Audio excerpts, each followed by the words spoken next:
It is my great pleasure to introduce our distinguished guest, Dr. Scott Fisher. So Dr. Fisher is not only a lecturer and outreach director in the UO Department of Physics, but also the director of our own Pine Mountain Observatory near Bend. He's an academic virtuoso in all things related to space, NASA, and the captivating realm of astronomy. His dedication to making science and STEM accessible to the public is truly inspiring. Dr. Fisher's previous roles at Hawaii's Gemini Observatory and as a program officer at the National Science Foundation have further cemented his reputation as an astronomical luminary. Many of you may also recognize him as one of our cherished faculty members, having graced us with his wisdom at Portland Science Night and at Duck Into Class lectures. So Scott, thank you wholeheartedly for sharing your experience with us this afternoon. Are you ready to dive into the mysteries of the universe? I'm ready. And by the way, thanks for that. Thanks for the introduction. I sat here and I'm just so full of myself right now, very excited to be here and kicking off this season of the Quackademics. And so I'm very proud to be the first guy. Let me share my screen here so I can share some stuff with some folks.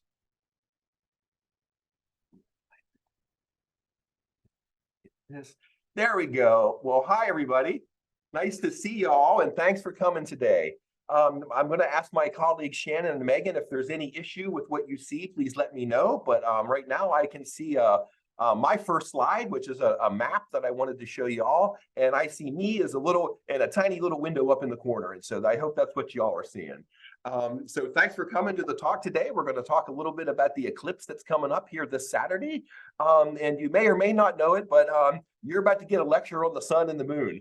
And so I figured that talk about not just the event a little bit, but the major players in the event too. And so look, I got you for the next, I'm going to speak for, maybe 40 or 45 minutes or so. And remember, as Shannon said, if you do got questions, put them in the Q&A box and I'll see if we can get them along the way. And so seatbelts on and tray tables up. This talk's about to take off. And the first thing I wanted to show is I kind of like to show a little introduction slide just to get you warmed up, really to get me warmed up. And look, and this is what we're going to talk about today, some of my favorite topics. The moon and the earth and the sun, oh my, couldn't resist. Again, to set up the major players that are going to be participants in this eclipse that's coming up on Saturday. My second favorite topic, me, and I'm only half joking about that, but you'll see I got to put a couple slides about me in there for an important reason, I promise.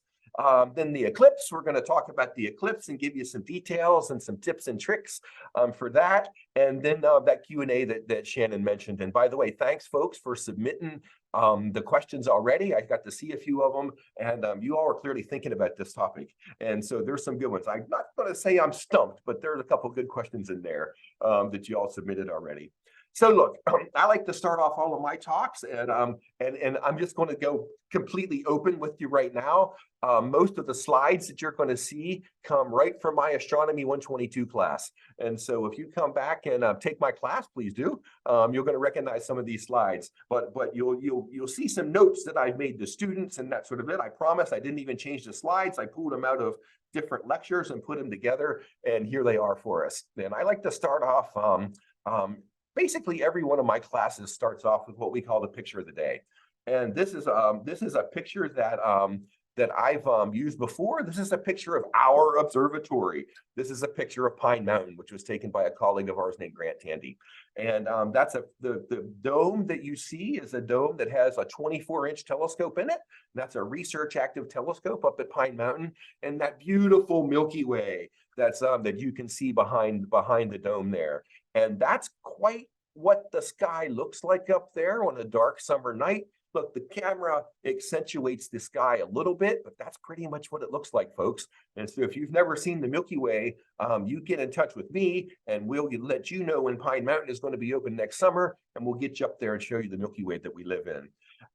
There's 5 domes up at Pine Mountain. We have 5 telescopes. 4 of those telescopes are operational. One of them is not operational right now. And we also have a longstanding public night program. And this summer, we had about 1,000 public visitors come to Pine Mountain over the course of 10 weekends. And that's a longstanding program. That program was first instituted in 1968 by the very first director of Pine Mountain, Dr. Ebbinghausen. And some of the older alumni, maybe you took an astronomy or a physics class from Dr. Ebbinghausen. He was the director from the late 60s through the early 1980s. Dr. Ebbinghausen was there. And by the way, I'm real proud to say that Pine Mountain we are in full bloom right now. And we've turned it into an undergraduate research machine. And just this weekend, as a matter of fact, we had two UO undergraduates up there observing. And we're doing something, we detect exoplanets. And if you guys are interested about that, you let me know in the chat, and I'll put a plug in there for the projects we're doing up there at the end. So anyways, there's our observatory. And it's something that I'm real proud of, and and happy to chat about that with you as we go along too. But today, it's me. I wasn't joking. I told you we got to talk about me a little bit. And by the way, this is a slide that I show on the very first day of class. And the reason is I want my students, and you all to a certain extent, I want you to know where I'm coming from. And one thing that I'm very proud to say is that I'm a state school boy, and I make sure to say this to the students. I got a 2-year degree from a community college in Florida called Lake Sumter Community College, and I was an exchange student for a year where I went and lived in a country that doesn't even exist any longer, West Germany. For those of you who are a certain age can remember West Germany. And then I went to the University of Florida, where I got my bachelor's degree in physics and stayed for my PhD. And UF is an exact analog of UO, a big flagship school, state school, with much the same experience. And so the point is that I'm proud of my history, and I'm proud to be here. I had a career before I came to UO, and I was what was called a staff astronomer at a very large telescope out in Hawaii, and that was the Gemini Observatory. And I spent about 10 years there living in Hilo, Hawaii, after I graduated with my PhD. The great thing about that is if you look at the top of the right column, I had about 15 years of observing experience at very, very large telescope facilities. As a matter of fact, I'm very proud to say that when I was at Gemini, I observed on the first, second, fourth, fifth, and seventh largest telescopes in the whole world. And many times, as a matter of fact, my job was to work with these big monster observatories, and I got to bring that knowledge with me to UO. And I think that's important, and I want to make sure that the students know that too. I had a little mini career where I worked at a place called the National Science Foundation, and that allowed me to fund astronomy. I was one of the folks who helped provide grant money to different astronomical programs, and many of the programs that I was involved with had to do with undergraduate research. How do we get young women and minorities involved in STEM? How can we develop student programs and this sort of thing? So I've been involved with undergrads throughout my entire career. Then about 12 years ago, I came here to UO to give this professor thing a try. And really, so what UO got was a professional astronomer and a researcher and an outreach professor, an outreach dude that turned professor. And it turns out it's awesome. And it's quite awesome, as a matter of fact. And I'm proud to say that oh my gosh, I have a wonderful relationship with the duck. Me and Puddles, we know each other quite well. And this is a photograph that was taken at a football game a few years ago now, pre-COVID. And I got to be a guest coach for our student athletes, and that was great. Got to spend the day with them, and I also got to watch the football game from the field, not up there in the stands with the common folk.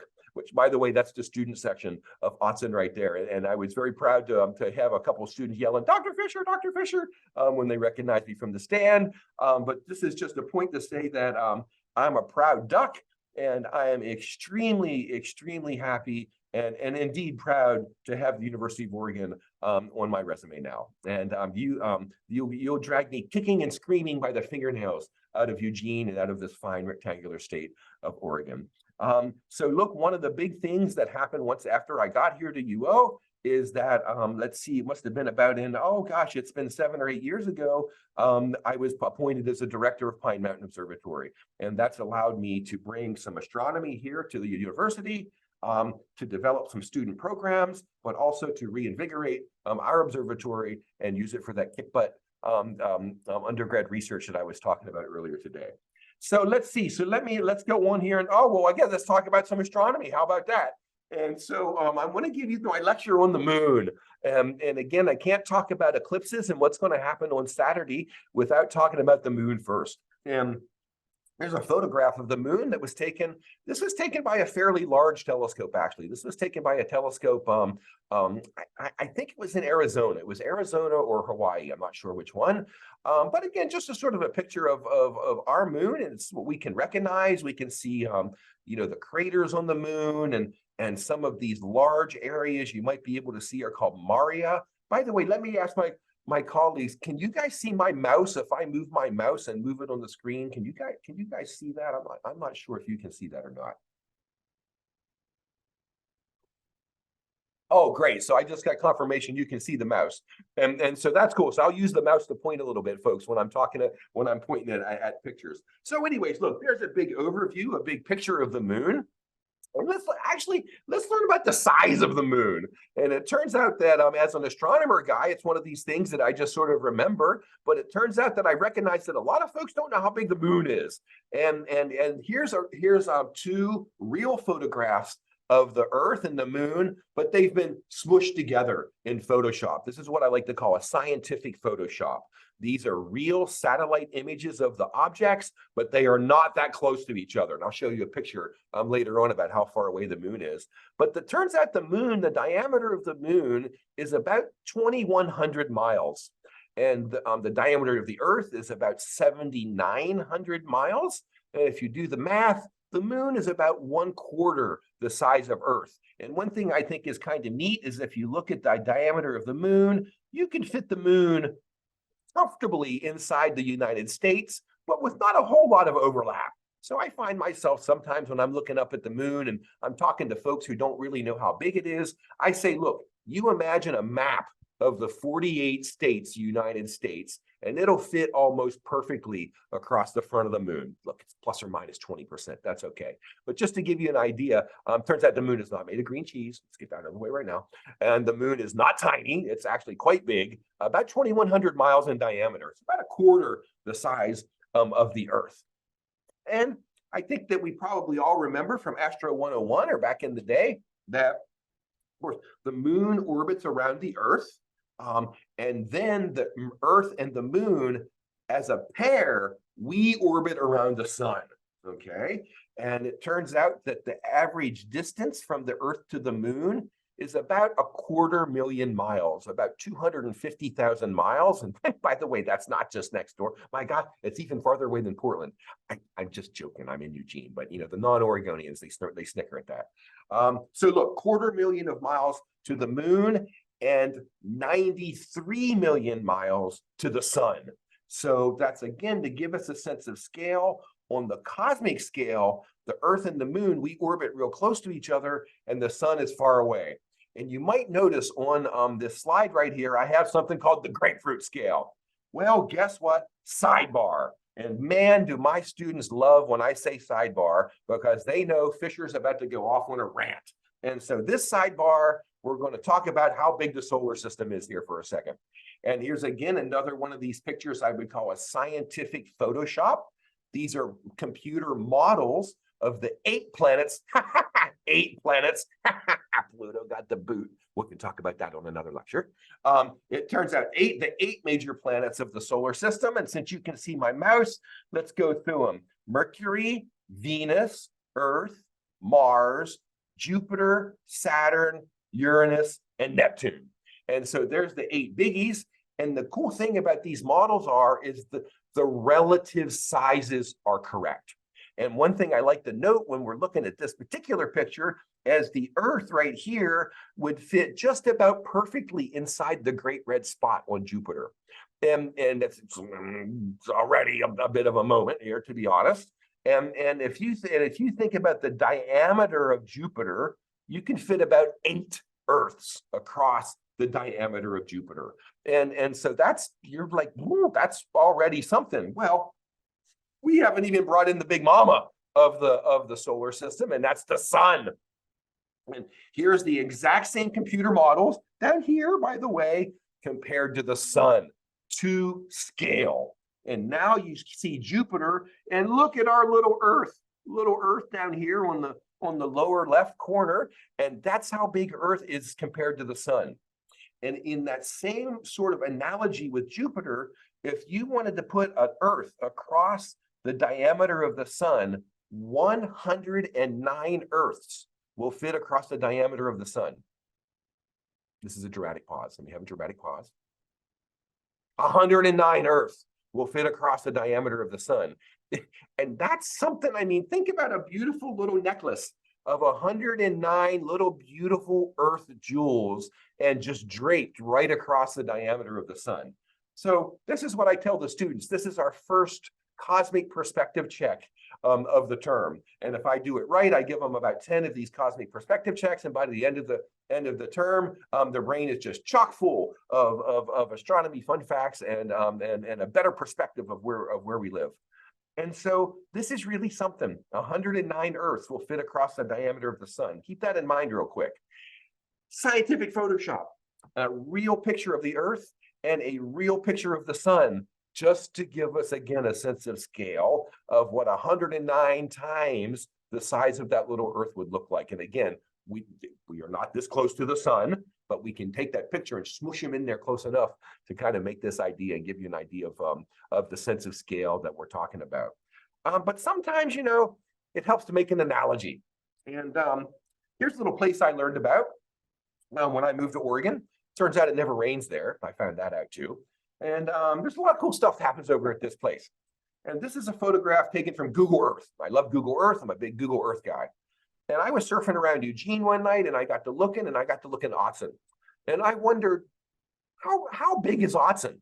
And it turns out you can measure distances in Google Earth very easily. And if you measure from one side of the stadium right across the O in the center of the field to the other side of the stadium, that's 665 feet. The diameter of Autzen is about 665 feet. Well, let me stand up for a second. Turns out I'm about 6'4", and anybody want to do some math real quick? I got a calculator right here. Let's see, 6'4" times 109. Oh, 665 feet.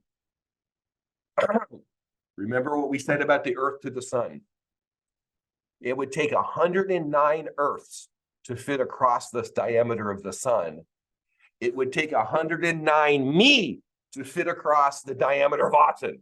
First of all, if there was 109 me, we would band together and we would rule this rock, but benevolently, I promise, very nicely.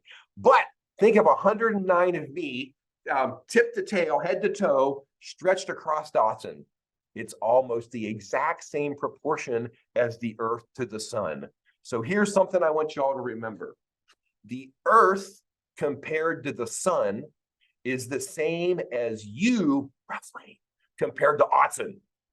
And so the next time you're sitting there in Autzen, you remember Dr. Fisher and this crazy analogy that he's going to make, and you look at that football stadium compared to yourself, and that's roughly the proportion of the Earth compared to the sun. And I just think that's such a neat thing and a fun way to really try to get this sense of scale across to folks like yourselves, but also the students in the class. And I just think that's a neat thing to propose and share with you. Now look, don't look at the sun. Don't look at the sun. And I tell the students that too. One of the worst, the worst headline that I can think of is 2 students blinded. Fisher said, look at the sun. No, do not look at the sun. Fisher says, do not look at the sun. However, the next time you're over at the coast, or you can see the sun, and you can see the sun just setting, take a quick glance. And you remember that you look at that thing right there that you can see in the sky, 109 Earths will fit across the diameter of that sun. And I think that's a neat perspective check to sort of to let you sink into you and let you think about it. And so, again, when you get a chance and you can and you go out there and you can see the sun at sunset, don't look at the sun, take a glance. And then you remember this graphic right here that compares the size of the Earth to the sun. Okay, so that was a huge, big sidebar about something called the grapefruit scale. And basically, if you take the sun and you shrink it down to the size of a softball, it's supposed to be a grapefruit. By the way, a student made this for me. She painted a softball that looked like the sun. If you take the sun and shrink it down to the size of this softball, the Earth would be the size of that pen tip right there, that little pen tip right there on the bottom. Because you think 109 of those pen tips would fit across this softball pretty well. And by the way, on that scale, the Earth, the pen tip would be about 50 feet away from the sun. So you think if you're sitting in a room, maybe that room is 20 feet across. If you're sitting in a big lecture hall, maybe it's 50 feet or so. But on this tiny scale, the Earth is about 50 feet away from the sun. And on that same scale, the moon is 1.5 inches from the Earth. So think the moon is a teeny little thing orbiting just an inch away from this pen tip, and the pen tip is 50 feet away from the sun. I hope that gives you a little mental image of the Earth and the moon being a little unit that then orbit much, much farther as a unit out away from the sun. All right, so lots of talking. I'm sorry, one thing I don't particularly like about these webinars is I can't see you all going, oh, right there, going, what the hell is that guy talking about? So I'm just going to assume that you're all with me and hanging on. And so again, seatbelts on because we're really about to take off now. All right. Sense of scale, sun is big, Earth is big, moon is 1/4 the size of the Earth. Here's an actual photograph of the Earth and the moon that was taken by a spacecraft that was on the way to Mars. And that spacecraft right now is in orbit around Mars, and it's making very high resolution maps of Mars for us. But this is a picture that it looked sort of turned around and looked back and caught the Earth and the moon in the very same frame. And by the way, no Photoshop here, real picture, Earth and the moon taken by the spacecraft. And I like it because you can actually see that moon is, it looks about 1/4 the size of the Earth in this particular picture. But I also like something neat about it. Here's a little pop quiz. Which direction is the sun when in this picture? And if I had the Jeopardy, I'd make some Jeopardy sounds. The sun in this image is off to the left, really far off to the left, right? You think on shrink that down, the distance between the Earth and the moon is at 1.5 inches. The sun would be 50 feet away over there. On this scale, oh gosh, I'm looking, that's it. The sun would be 500 feet or so off the side of your monitor. But I want to show you something. Half of the Earth and half of the moon are illuminated by the sunlight. And that's going to become important because the next thing I want to talk about are the phases of the moon. And there's something neat to think about. And heck, this might even win you $1 at a trivia night, or if you're out having a beverage of your choice somewhere. Exactly 50% of the Earth and 50% of the moon are always illuminated by the sun, 24/7, 365. Exactly half of our planet is illuminated. And by the way, half the moon also. When we see the phases of the moon, that has everything to do with this fact right here, that the fact that half the moon's lit up and half the moon is dark. And as the moon orbits around the Earth, we can see different parts of the lit up side. Sometimes we can see the entire lit up side. That's full moon. Sometimes we can only see half the lit up side. That's first quarter and third quarter.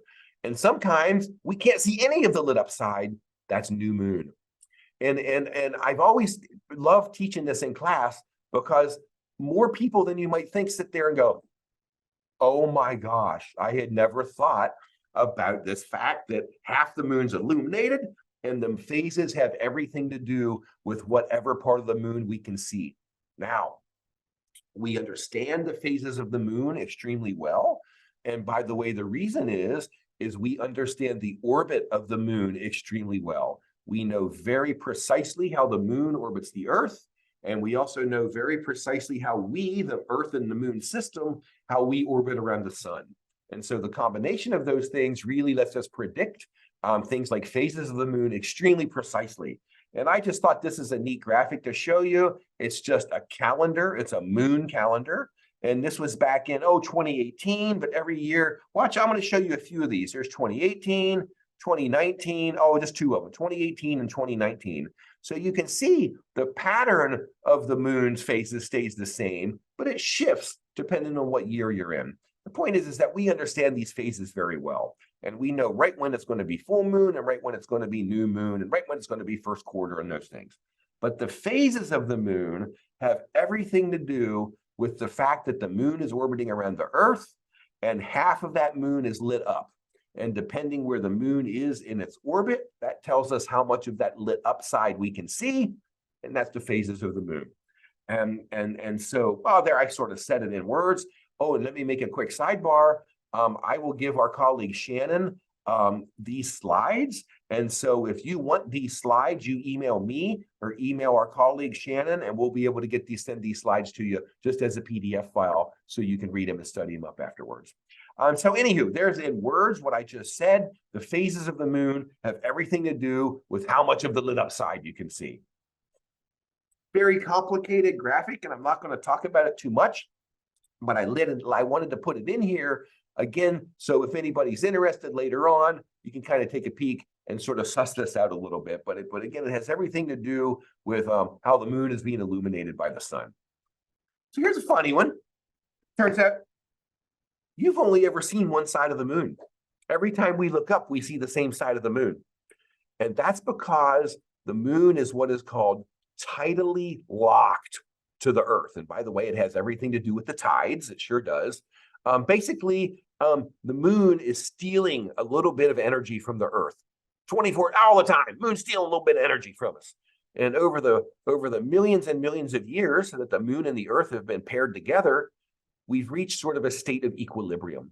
And that is, it is not that the moon does not rotate, but it turns out that the rotation of the moon is locked to the orbit of the moon.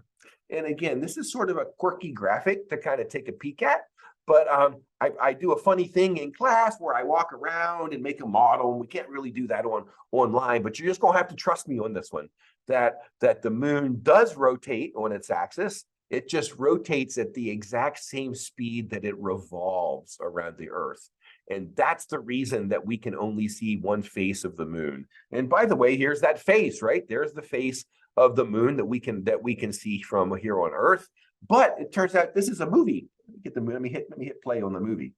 This was made by a model of the moon that was made by a spacecraft that orbited the moon. And as you can tell right now, here's the back side of the moon. There is no dark side of the moon. Apologies to all the Pink Floyd fans out there, including myself. There is no dark side of the moon, but there is a back side of the moon. And that GIF right there, that little animation showed you one full rotation of the moon on its axis. And by the way, this is real data. There was a spacecraft that was launched a few years ago that went and orbited the moon and made a very high resolution map of the entire moon. And that data right here came from that. So it's pretty neat to be able to see it. And by the way, to see this sort of, the side of the moon that we can't see, that we can never see from here on Earth. I'll let that run just to give you a little fun little graphic. Get on there, you. And back around to the face that we know. So this is not the spacecraft that took that movie, but again, I thought it's another kind of a new unique view that shows the moon and the Earth in the picture, in the frame at the same time. And I showed this to the students because I wanted to read it. Half of the moon and half of the Earth are illuminated at all times. And this is just another photograph that kind of illustrates that. And again, that has everything to do with causing the phases of the moon. Oh, I can't resist. I just saw a question that popped up in the Q&A, and Carl asked, why is one side of the moon more cratered than the other? And I would even say, Carl, it's the side of the back side of the moon is more cratered. The front side of the moon faces the Earth all the time. The back side of the moon, it turns out, that because of this tidal locking, it's much more probable that the moon will get hit by meteorites on the backside than the front side. And I hope that's a quick answer, but it turns out that I go in more detail later if you want, but basically it's because of that. Good question. Thank you very much. What do we got next? Oh, I forgot this was in here. All right. I wish we were in class right now. I wish we were together because I would win $1 from one of you. Because I often bet the whole class. There's 250 students in there. I'll bet you. I'll give anybody who knows what this thing is $1. Nobody knew. I even give them a hint. This is a piece of metal that's about 3 feet by 3 feet wide. It's about this big. I saw somebody Connect 4. I like your style. It's not Connect 4, but it looks a little bit like Connect 4. And by the way, we're all dating ourselves when we say if we know what Connect 4 is. This is a piece of metal. I'll even give another hint. It's extremely polished aluminum. Piece of, you know what? I'm gonna give you another hint. It's on the moon. This piece of metal. It's a moon camera. That's about the best guess that I've ever had. Thank you. Mauricia, thank you for that. It's not quite a moon camera, but by the way, here is a photograph of it on the moon. So this piece of metal was about the size of a small desk, and it was left on the moon. I'm sorry, I don't know which mission it was. It was I think it was the last Apollo mission 16, maybe. I think Apollo 16 or something. I'm sorry, Apollo something or another. And the astronauts actually left this thing up on the moon. And you know what? There were some Jeffrey, you're spoiling my fun, man. And Stephen too. They know what it is. I'll get to the punchline here in a second. So this thing is actually on the moon, and it was left up there by the Apollo astronauts. And that's because folks back in the 60s, we had first started developing something called lasers. And folks figured that, you know what, someday we're going to have pretty big, powerful lasers, and we might want to do something cool with those lasers. So let's let this thing up on the moon for some future experiment. And here's the experiment. In the lower right, what you see is a big old telescope down in New Mexico. And that telescope has got a high-powered green laser mounted to the very front of the telescope. And they fire that laser all the way up to the moon. The moon hits the little reflective Connect 4 box that we had up there. And those mirrors are set so that the laser beam comes in and comes right back down. It turns out you cannot see the reflector there. They use 2 lasers. They do the observation twice. We can measure how far away the moon is with these lasers. And not only can we measure it, everybody, we'll have a little class participation here. I want you to take your left thumb and stick it up and look at your thumbnail. Everybody look at your thumbnail. Now turn your thumbnail sideways. Let me put that right there, sideways. Your thumbnail is about 0.5 millimeters thick. Maybe if you've got freakishly thick thumbnail, maybe 1 millimeter thick. We know how far away the moon is to a precision of 0.5 millimeter. We know how far away the moon is more precisely than I know how far away this webcam is from my face right now. It is an incredible thing. By the way, the laser isn't constant. The laser is little pulses. And we measure how long it takes for a pulse to leave the laser, go up, reflect off the mirror, and come back and be detected. And when we know how fast light moves, and we know how long it takes that light to get up there and back, we can measure the distance.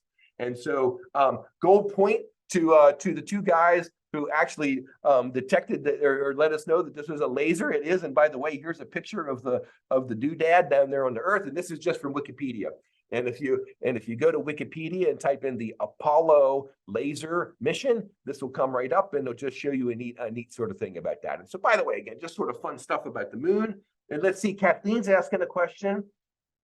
So is the moon not shaded by the Earth from the sun sometimes? Oh, so it is, but only half of it at all times. Half of the moon is lit up and half of the sun is lit up.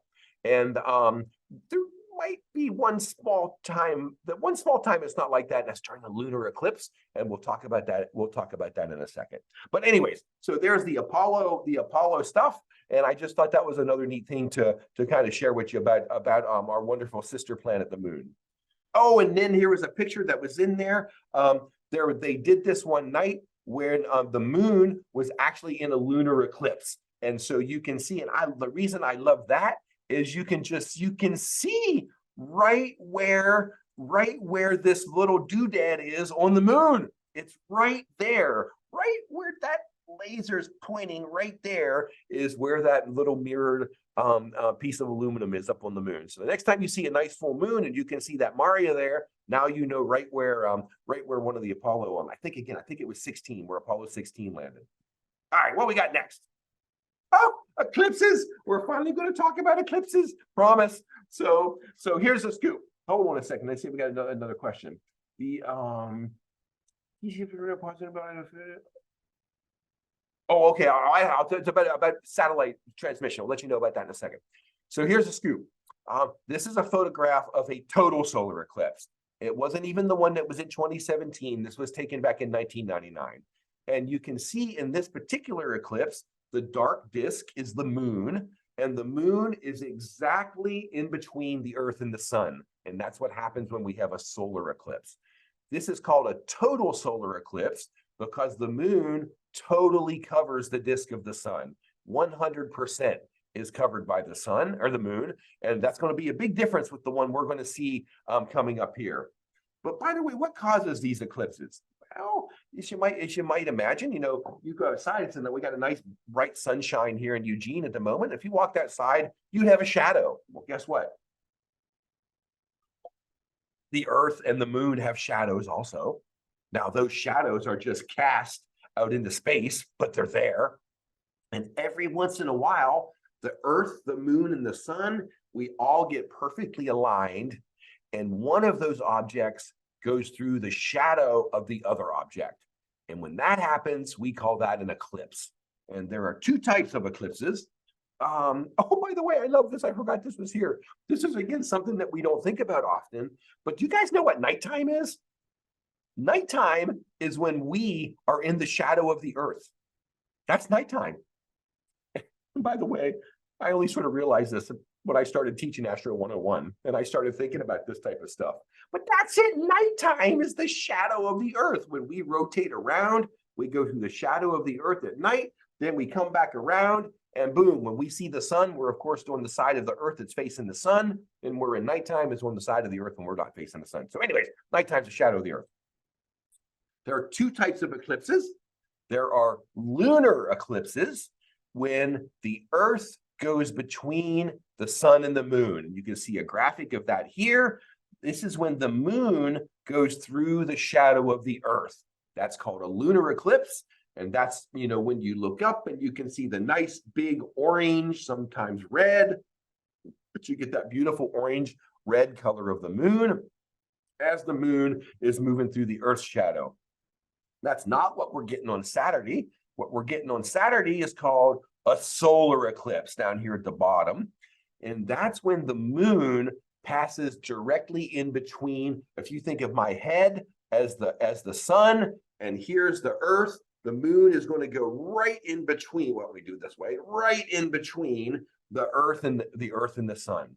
And it turns out, and I got a graphic of this on the next slide. Let me show you the graphic real quick. So in this case, you got the sun here, the Earth there, and the moon there. But the shadow of the moon is pretty tiny, right? The moon is only 1/4 the size of the Earth.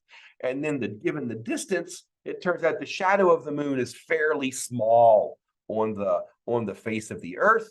And that's why back in 2017, you wanted to be in the path of totality if you wanted to see the moon completely cover up the sun. And for this eclipse, you're going to want to be in what we call the path of annularity if you want to see that beautiful ring of fire effect that we're going to talk about in a second about this particular type of eclipse called an annular eclipse. So, again, I think I threw this in here just to remind us again about the size of the Earth and the moon. And if you can imagine in this graphic, the moon has a shadow behind it. When the shadow gets to the Earth, it's going to just be a tiny little spot. And I think I got a graphic here. Let me go forward a couple. Let me go back. I'll show you that real picture here in a second. This is what we're going to see on Saturday. This is a previous eclipse, not the one, this was taken, I don't know when this one was, in the early 2000s is when this photograph was taken. So Saturday morning, we're going to have what's called an annular eclipse. And in this particular case, the moon is only going to cover up about 95% of the sun, not 100% of the sun. And that remaining 5% is going to be a beautiful little ring of sun that we can still see up in the sky. And by the way, the word ring, annulus, I think there's a Latin word called annular or something that means ring. That's where this word annular comes from, or annulus. And so on Saturday morning, instead of having the entire sun covered, we're going to have 95% of the sun covered, and you'll get to see this beautiful ring effect right here called that. But wait a second. The sun is about 400. Wait a second. The moon is 1/4 the size of the Earth, and 109 Earths will fit across the front of the sun. So basically, the moon is about 400 times smaller than the sun. Well, Fisher, how the heck is it going to cover up almost the entire sun then? Students, I would introduce you to the concept of angular size. Not physical size, angular size. And now let's get out. You didn't know this, and we'll class participation again. Get your left thumb out again. Stick your thumb right up and put your thumb really close to your eyeball. Look, I have my thumb covered so close, I cannot see the camera. I'm covering up almost all of my computer monitor right now. Now take your thumb and move it far away. Well, heck, I'm barely even covering up the camera now. Did your thumb change size when you moved it from there to there? No, it did not. Did the angular size of your thumb change? Yes, it did. And that's exactly why the moon can cover the entire sun. Even though the moon is 400 times smaller than the sun, the moon is about 400 times closer than the sun. And that allows its angular size to match the angular size of the moon. So there you go. There was your physics lesson for the day. Oh, here's the real picture. This is a picture of the eclipse in 1999 that was taken from the space station. And you can see the Earth there, and that black spot is the shadow of the moon projected onto Earth. So you can see, if you wanted to see all of those effects, you have to be in that path of the shadow. And I think the next, I'll show you that map coming up in a second. Look, I just wanted to show this slide to let you know that we can predict these eclipses we can predict them down to the second when they're going to start and when they're going to end. And that's because we really understand the orbits of the moon and the Earth and the sun and how these objects interact with each other. We can predict them hundreds and hundreds of years in the past and hundreds of years in the future too. But you'll notice that these eclipses, they all have paths across the Earth. And here's the one for Saturday. And it turns out there's, again, our fine rectangular state of Oregon. There's Eugene right there. I can barely see Autzen. No, I can't. I'm just joking. I know where it is. And look, if you want to see the golden ring, the ring of fire, then you want to be in between these two yellow lines. And by the way, Corvallis is up at the very northern part of the path of annularity, and actually it makes it all the way down to Medford. And so it's a pretty wide path. It's oh gosh, what is that? That must be 150 miles or so. And but if you want to see the ring of fire effect, you want to be in between those lines. Now, let's say that you're up in Salem or you're going to be in Portland. That's okay. You're still going to see a partial eclipse, and that's when a big bite gets taken out of the sun by the moon. So look, even if you're up in Salem or up in Portland, it's still going to be a pretty darn neat view to go out there and see. Oh, one of the things I want everybody to take a look at is when the eclipse is happening. If you happen to be under a tree or you can somewhere where you can see shadows, be sure to take a look at the shadows, because the shadows are going to take on the shape of the sun. And I've never seen an annular eclipse. So what I assume is these would be, instead of being these little arcs, during the time, there would be actually full rings around in the shadows. So please do take a peek at that. But let's talk about safety here for a second. Look, people, don't make me wake up on Sunday morning and 3 people blinded looking at. No, that's a terrible. No, let's not have that. Let's not have anybody getting their eyeballs hurt looking at this awesome eclipse. So look, eclipse blindness is a thing. The sun is extremely bright. You have 2, most of us has 2, some of us has 1. Almost all of us have 2 little telescopes that we carry around on all the time, and you protect those telescopes. Those are teeny little telescopes, and you're looking at a really bright object. So because of that, you have got to wear eclipse glasses. And here's a quirky thing for this annular eclipse. We have got to keep our glasses on the entire time. Remember back in 2017, when it got to totality, we could take our glasses off and look for those couple minutes and then put them back on. You cannot do that this time. You got to keep your glasses on the whole time. And the reason is that 5% of the sun is still bright enough to damage your eyes with extended exposure. So look, get yourself a pair of eclipse glasses. If you were clever, you save the ones from 2017. They're not real expensive. I bought them for $2, $2 a pair. I did not go to Amazon. I went to another place. And if you want to know, I'm happy to put a link in the. I have no affiliation with these folks. They just make good, high quality astronomy things. But I want you to have a set of glasses. And let me just stand up for a second. There you go. If you remember, these are what the glasses look like, right? You have extremely dark, shielded, and by the way, ordinary sunglasses do not cut it, folks. I don't even care if you spent $7,000 on your sunglasses. Don't use just sunglasses. Get yourself a pair of $2 eclipse glasses, and of course, you look very stylish when you wear them. But look, protect your eyes. I want you all to be safe. And yeah, that's it. I wanted to end with a bang. This is a photograph of the sun that we took from Pine Mountain Observatory. We now have a solar telescope up there, and this is one of the images we took just 2 months ago, and completely analyzed by UO undergraduates, and we just wanted to show you the quality of the research, this research quality data that we are getting up there. So look, many thanks to UOAA. Thanks to Shannon for letting me come and talk. UO Physics is where I live here on campus. I'm a proud Duck, go Ducks. I want to thank the Roundhouse Foundation, which helps support us at Pine Mountain, the programs we're doing, and again, alumni like you guys. I don't get to do fun stuff like this if UOAA doesn't exist, and we don't get to do good stuff at places like Pine Mountain without you all support. And so thanks a lot. Go Ducks, and let's do some Q&A. Are you ready for some questions, Scott? I'm ready. If they're ready, I'm ready. They seem kind of hard. God, no, I don't want that one. Yeah. Well, since we've been talking so much about light, this is one that came up. It was submitted in the registration. So light from distant stars takes light years to get to our eyes on Earth. How has that light signal, character, or quality been altered by its path through the cosmos? Oh, so look, and by the way, this is a great point. So we're talking about, again, the distances to stars and how it takes literally years for that light to get from those stars to us. By the way, let me put that in scale for us. It is 1 second for light to get to the moon. So we call that 1 light second. And it's about 8 light minutes to get to the sun. And so the moon and the sun are really, really close. The other side of the solar system to Pluto is about 5 hours.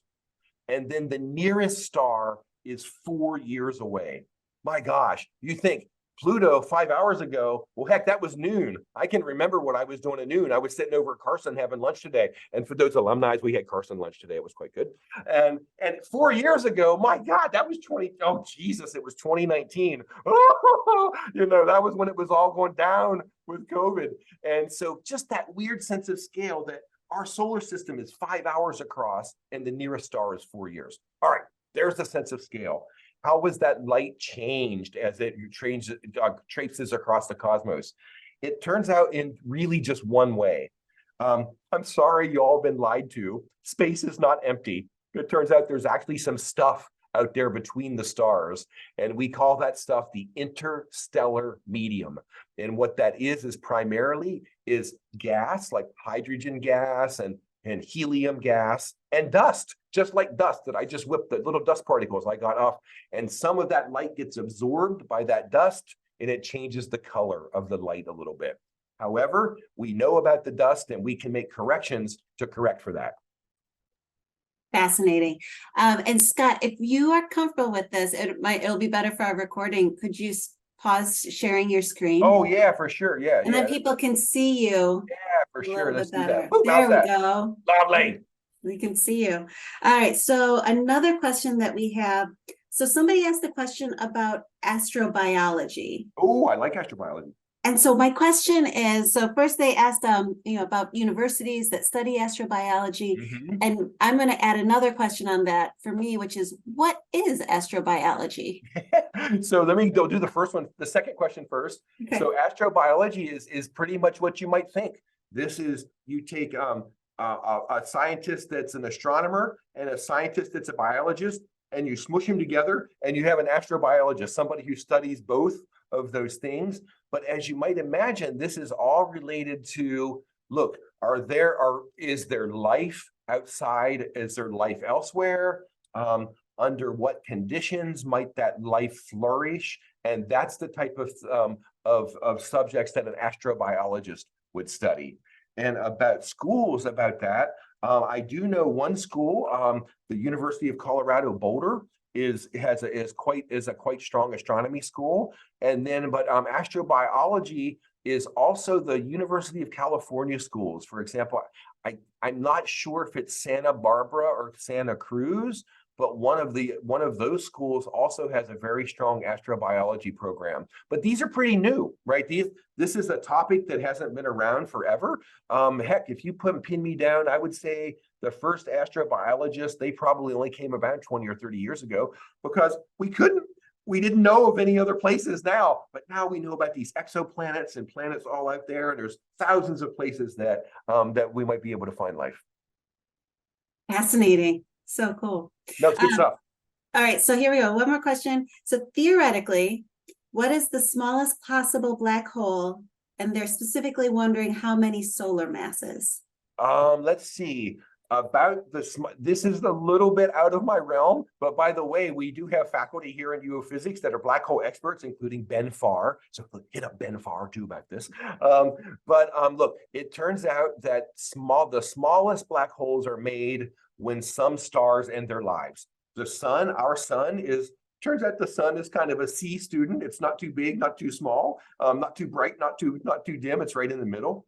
Stars that are about 8 times bigger than the sun will end their lives as supernovas, and then will create black holes. And so I'm waving my hands. I would say the smallest solar mass black hole that we know of is going to be around eight solar masses, about 8 times the size of the sun. But then they go up to billions of times also. So these are the teeniest ones, the smallest ones on the small scale. Cool. And so going back to kind of the stars and our relationship and curvature. So how accurate is celestial navigation when using a sextant? And do the star references change over time to make it more difficult? Oh, that's another good one. As we probably know, we have not used celestial navigation much in modern times because we have radar and, more importantly, now these days, GPS. But think about this. The folks sailed from Tahiti to Hawaii, which is like 3,000 miles of open ocean with no islands in between, using handmade sextants. And so again, I'll wave my hand. I don't know how to quantify it, but I might even say damn accurate. It turns out. No, look, if you wanted to, with a modern sextant, you can absolutely use celestial navigation still these days. I don't know how to quantify it, but I certainly, with an expert with those tools, they could sail from the West Coast to Hawaii easy, is my guess. And by the way, but they did ask a more subtle question, and that is, as time goes on, how does that change? The stars are very slowly moving up in the sky. And, if you set your clocks, come back 200,000 years from now on a Thursday. I don't know about that Thursday part. 200,000 years from now, and you look up in the sky, and the constellations that we know are not going to look like they do. And that's, again, because the stars are changing. And because of that, that would very slowly change how you would use a sextant. But again, minuscule over human lifetimes, only over thousands and thousands of years would that make a difference. I'm setting a reminder on my phone for 200,000 years. Will from it now. even go that far in the future? All right, one more, and it's one more question. It's from a colleague of mine. I said that I would ask the question. So, how do we lobby to make Pluto a planet again? I love it. Oh, this is it's a good ender. And I promise I didn't even know when I was joking earlier with the 8 planets. Okay, so, you guys got to come and take my class. We do a whole day on Pluto. And first of all, I get the students so angry. Oh, I just pick on Pluto and then I make it easy. All right, so the point is this, is that I promise you Pluto is still out there. And not only that, it's still a planet. It's even better than that. It's a dwarf planet. Here's the whole scoop about Pluto. Pluto was a public relations disaster. You know what astronomers are good at? Astronomy and physics and astrophysics. Do you know what we're bad at? Public relations. And so here's my deal. I want all of us we're going to lobby. Pluto was promoted. It wasn't demoted. Pluto is the very first of a whole new class of objects that we name dwarf planets. I wanted to name them Plutinos. That was my idea. See, Shannon, like Plutinos, right? It's like cute, Look, the point is this: there's not just one Pluto out there. There are thousands of Plutos, and so the astronomers, we had to ask ourselves, do we want to live in a solar system literally with 45,000 planets? Or do we want to be a little more precise and start making subcategories? So I promise Pluto's out there. It's still a planet. And for those old timers like me, who are of a certain age, if we remember back in our day, 9 planets we had, then we went down to 8 for a tiny bit. But right now we have got 14 planets in our solar system. The 8 major planets and 6 dwarf planets. So we have even more planets now than we had back in the day. I have a feeling you're going to get some people auditing your class. Don't come in, I dare you. Or come and let me do another one of the drop-in classes. One of the when all you alumni come back and they have something called what's it called? Drop-in. Duck into class. Duck into class. You guys come in and you lobby and you say, we want Fisher, and we'll do a big old duck into class in one of the big ass lecture halls here on campus. Sounds all right. I'll take you up on it. I'm in. All right. Well, thank you, Scott. Thank you guys. No, this is a lot of fun. And folks, look, look, I'm sorry there were some more questions asked. Look, hit me up, send me an email. I'm easy to find, rsf@uoregon.edu. Talk to our friend Shannon, and let's do this again. Let's do it again. Maybe great. We'll do one day, we'll just do Q&A for an hour. Sounds perfect. So I just thank you so much once again, Scott, for this. I am putting a little QR code, I think, on the screen right now for people to see. So just a big thank you to each and every one of you for joining us today. We will email a recording of this lecture in the next couple days, so stay on the lookout for that. And then please take a moment to scan the QR code on your screen or click the link provided in the chat from Megan to complete our brief post-event survey. We love doing these events, but we'd love to be able to tailor them to your preferences just to ensure, I guess, a more astronomical experience next time. Yeah, and let me put a plug in. The feedback is important for Shannon and for me and for all of us. So please take a minute and do the survey. We would really appreciate it. Great. Well, and thank you again, just all of you, all alumni and friends tuning in, for flocking together and joining us on this celestial gathering. Love it. We look forward to exploring the wonders of the universe with all of you. I guess may your nests be filled with starlight and wonder. And goodbye and take care. Bye, everybody. Explorers. Bye. Thank you, everybody.